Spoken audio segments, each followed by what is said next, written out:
আমি প্রথমে কৃতজ্ঞতা প্রকাশ করছি পরম করুণাময় মহান আল্লাহ তাআলার কাছে।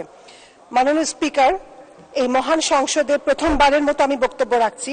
জীবনের এই স্মরণীয় মুহূর্তে আমি সর্বকালের সর্বশ্রেষ্ঠ বাঙালি, স্বাধীনতার রূপকার, জাতির পিতা বঙ্গবন্ধু শেখ মুজিবুর রহমানের স্মৃতির প্রতি গভীর শ্রদ্ধা নিবেদন করছি। 15ই আগস্ট জাতির পিতার সাথে শাহাদাত বরণকারী তার আজীবনের ছায়াসঙ্গী বঙ্গমাতা বেগম ফজিলাতুন্নেসা মুজিব সহ সেই কালো রাতে শাহাদাত বরণকারী সকলের স্মৃতির প্রতি স্মরণ করছি কারাভ্যন্তরে নিহত জাতীয় 4 নেতাকে। শ্রদ্ধা জানাই স্বাধীনতা যুদ্ধে শাহাদাত বরণকারী 30 লক্ষ শহীদ এবং সম্ভ্রম হারানো 2 লক্ষ মা বোনদের। মাননীয় স্পিকার, আমার মতো সাধারণ একজন মানুষকে সংসদ সদস্য হিসেবে এই মহান জাতীয় সংসদে দাঁড়িয়ে কথা বলার সুযোগ করে দেওয়ার জন্য আমি বঙ্গবন্ধু কন্যা মাননীয় প্রধানমন্ত্রী, বাংলাদেশ আওয়ামী লীগের সুদক্ষ সভানেত্রী দেশরত্ন শেখ হাসিনার প্রতি আন্তরিক ধন্যবাদ ও কৃতজ্ঞতা প্রকাশ করছি। বঙ্গবন্ধু স্মৃতি বিজড়িত গোপালগঞ্জের কোটালীপাড়ার মেয়ে হিসাবে আজ আমি ধন্য। বঙ্গবন্ধু কন্যা, মানবতার মা, মাননীয় প্রধানমন্ত্রী নিজেই গোপালগঞ্জের টুঙ্গিপাড়া কোটালীপাড়া আসনে নির্বাচিত সংসদ সদস্য। তার নিজ জেলা থেকে সংরক্ষিত মহিলা আসনে সংসদ সদস্য হিসেবে নিয়োগ পাওয়া আমার জন্য এক বিশেষ সৌভাগ্যের ব্যাপার। উন্নয়নের ধারা অব্যাহত রাখতে এবং স্মার্ট বাংলাদেশ বিনির্মাণে মাননীয় প্রধানমন্ত্রীর হাতকে শক্তিশালী করাই হবে আমার প্রধান লক্ষ্য। তার দিক নির্দেশিত পথেই আমি চলব ইনশাআল্লাহ। বাংলাদেশ আওয়ামী লীগের রাজনীতির সাথে আমার পরিবারের সম্পর্ক বংশ পরম্পরায়। আমার দাদা কাজী বেলায়েত হোসেন আওয়ামী লীগের যাত্রাকালে 1949 সালে আওয়ামী মুসলিম লীগের কোটালীপাড়া থানা শাখার প্রতিষ্ঠাতা সভাপতি ছিলেন। আমার বড় চাচা কাজী আশরাফুদ্দিন আহমেদ ছিলেন রাষ্ট্রীয়ভাবে স্বীকৃতপ্রাপ্ত একজন বীর মুক্তিযোদ্ধা। আমার শ্রদ্ধেয় পিতা বাংলাদেশ আওয়ামী লীগের উপদেষ্টা পরিষদের সদস্য জনাব কাজী আকরাম উদ্দিন আহমেদ।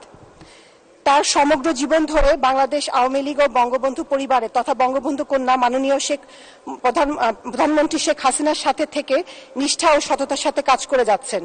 আমিও সে ধারা অব্যাহত রাখতে চাই। আমাকে এই পর্যায়ে নিয়ে আসার পেছনে আমার বাবার অবদান অসামান্য। মাননীয় স্পিকার, দ্বাদশ জাতীয় সংসদের প্রথম অধিবেশনে মহামান্য রাষ্ট্রপতি যে ভাষণ প্রদান করেছেন তা ছিল অত্যন্ত বস্তুনিষ্ঠ এবং সময়োপযোগী।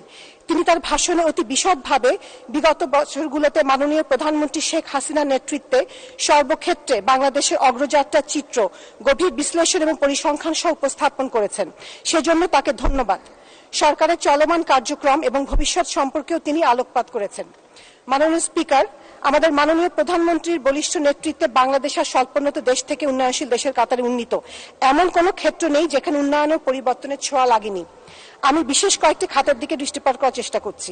মাননীয় স্পিকার, মাননীয় প্রধানমন্ত্রী শেখ হাসিনা সরকারের কৃষি বান্ধব কর্মসূচির কারণে আজ আমরা খাদ্যে স্বয়ংসম্পূর্ণ। দেশে খাদ্য উৎপাদনের পরিমাণ 492 লক্ষ মেট্রিক টন। বাংলাদেশ ছাড়া বিশ্বে ধান, সবজি ও স্বাদু পানির মাছ উৎপাদনে তৃতীয়, পাট উৎপাদনে দ্বিতীয় এবং ইলিশ আহরণে প্রথম স্থানে রয়েছে। বাংলাদেশ মাছ, মাংস ও ডিম উৎপাদনে স্বয়ংসম্পূর্ণতা অর্জন করেছে। ফলে বৈশ্বিক মহামারী করোনা ও আন্তর্জাতিক বিভিন্ন অনিশ্চয়তার মধ্যেও বাংলাদেশে কোনো খাদ্যাভাব ঘটেনি। 2009 সালে বিদ্যুৎ উৎপাদন ক্ষমতা ছিল মাত্র 4942 মেগাওয়াট। আওয়ামী লীগ ক্ষমতা আসার পর 15 বছরে যা বৃদ্ধি পেয়ে হয়েছে 29,727 মেগাওয়াট। শতভাগ মানুষকে বিদ্যুৎ সংযোগের আওতায় আনা হয়েছে। মাননীয় স্পিকার, বর্তমানে জেন্ডার সমতায়ন ও নারী রাজনৈতিক ক্ষমতায়নে দক্ষিণ এশিয়ায় বাংলাদেশ শীর্ষে অবস্থান করছে। বিভিন্ন সময় নির্যাতনের শিকার নারী ও শিশুদের তাৎক্ষণিকভাবে সেবা প্রদানের জন্য মোবাইল অ্যাপস জয় তৈরি করা হয়েছে। তাদের মনোসামাজিক কাউন্সিলিং এর নিমিত্তে ঢাকায় ন্যাশনাল ট্রমা কাউন্সিলিং সেন্টার স্থাপন করা হয়েছে। নারী উদ্যোক্তা তৈরি এবং নারী শিক্ষার প্রসারে বিশেষ সুযোগ সুবিধা প্রদান করা হচ্ছে। মাননীয় প্রধানমন্ত্রী নিজ উদ্যোগে সরকারি চাকরিতে নারীদের নিষেধাজ্ঞা প্রত্যাহার এবং চাকরির ক্ষেত্রে নারীদের জন্য 10% কোটা সংরক্ষণের বিধান করেছেন। সকল পেশা ও সকল ক্ষেত্রে নারীর অংশগ্রহণ ও অবাধ বিচরণ নিশ্চিত করেছেন। ডিজিটাল বাংলাদেশের স্বপ্নদ্রষ্টা আমাদের মাননীয় প্রধানমন্ত্রী। তার ঐকান্তিক আগ্রহ ও প্রচেষ্টায় বাংলাদেশ আজ তথ্য প্রযুক্তিতে অসামান্য অগ্রগতি সাধন করেছে। সরকারি ম্যানুয়াল সেবাকে ডিজিটাল সেবায় রূপান্তরের কার্যক্রমে 2420টি নাগরিক সেবা ডিজিটাল সেবায় রূপান্তরিত করা হয়েছে। সরকারি প্রতিষ্ঠানে অনলাইন নিয়োগ সিস্টেম প্রতিষ্ঠা এবং কৃষকের অ্যাপসের মাধ্যমে কৃষকের অনলাইন ডেটাবেস চালু করা হয়েছে। সর্বশেষ তথ্য অনুযায়ী গ্লোবাল সাইবার সিকিউরিটি ইন্ডেক্স 2022-এ বাংলাদেশের অবস্থান 31তম। 2 মিনিট। বর্তমানে দেশের টেলিডেন্সিটি প্রায় 108% এবং ইন্টারনেট ডেন্সিটি প্রায় 75%। আইসিটিতে রপ্তানির পরিমাণ $1.9 বিলিয়ন। মাননীয় স্পিকার, যোগাযোগ খাতে অভূতপূর্ব অগ্রগতি হয়েছে, যেমন পদ্মা সেতু, পায়রা সেতু, দ্বিতীয় মেঘনা সেতু, Karnaphuli tunnel, elevated expressway, Cox's Bazar পর্যন্ত রেল লাইন সম্প্রসারণ সহ ঢাকার মেট্রো রেল সহ জেলা, আঞ্চলিক ও জাতীয় পাকা মহাসড়কের পরিমাণ 3 গুণ বৃদ্ধি করে 22,476 কিলোমিটার এবং গ্রামীণ মহাসড়কের পরিমাণ 76 গুণ বৃদ্ধি করে 2,38,000 কিলোমিটার উন্নীত করা হয়েছে।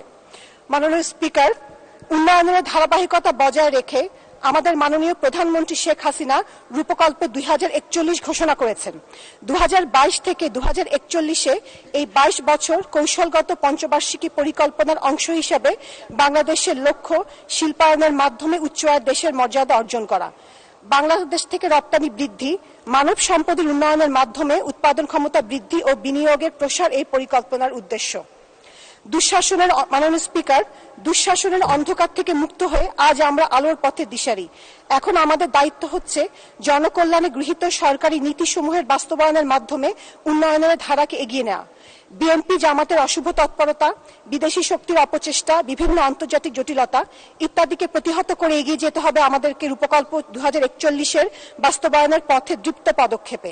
আমার বিশ্বাস, আমাদের প্রাণপ্রিয় প্রধানমন্ত্রী শেখ হাসিনার দক্ষ নেতৃত্ব এবং তার আদর্শে অনুপ্রাণিত হয়ে সকলে যদি আমরা সততা, নিষ্ঠা আর আন্তরিকতার সাথে একত্রে কাজ করি, তবে সব বেড়াজাল ছিন্ন করে বঙ্গবন্ধু সোনার বাংলা তথা স্মার্ট বাংলাদেশ গড়তে আমরা সক্ষম হব ইনশাআল্লাহ। জয় বাংলা, জয় বঙ্গবন্ধু, বাংলাদেশ চিরজীবী হোক। ধন্যবাদ মাননীয় সদস্য, আপনাকে অসংখ্য ধন্যবাদ।